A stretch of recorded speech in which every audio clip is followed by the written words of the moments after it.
Je profite d'ailleurs de votre question pour dire simplement que c'est à la faveur de la rentrée 2012-2013, en septembre 2012, que l'ensemble de notre système d'enseignement supérieur a basculé dans le système licence master doctorat appelé système LMD.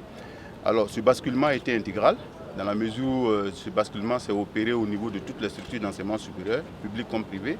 Et pour chaque structure d'enseignement supérieur, ça s'est opéré au niveau de toutes les filières et à tous les niveaux.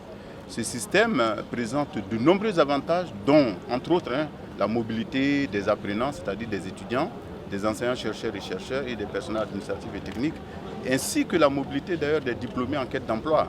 Bon, c'est vrai que ça présente des avantages, mais ça requiert un environnement dont le numérique éducatif.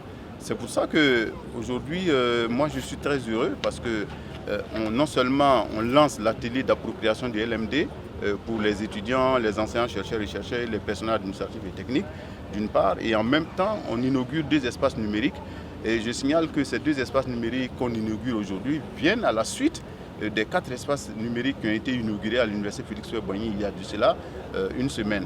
Alors vous comprenez que toutes ces activités étant financées par le CDD, le contrat de désendettement développement, c'est le lieu de remercier la coopération avec la France, cette coopération qui nous appuie à plus d'un titre au niveau du système éducatif de façon générale et dans le sous-secteur de l'enseignement supérieur de la recherche scientifique de façon particulière.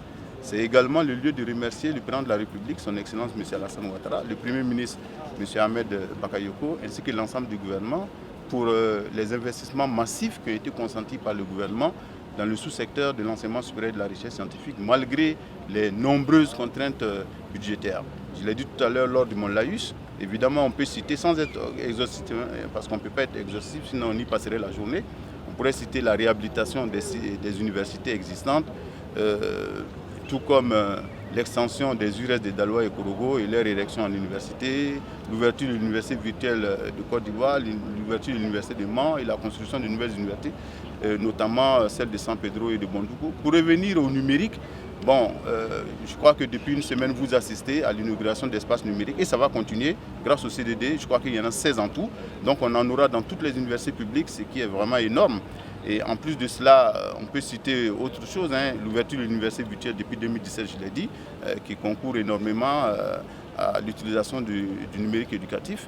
Il y a également ce Wi-Fi des universités dont j'ai parlé tout à l'heure, qui est entièrement financé par l'État de Côte d'Ivoire et qui permet donc aux étudiants d'être en n'importe quel point des espaces universitaires et avoir accès aux ressources numériques qui sont, disons, dont on dispose dans nos systèmes. Et je signale que ces ressources numériques, ça ira croissant avec le concours ô combien précieux du CDD.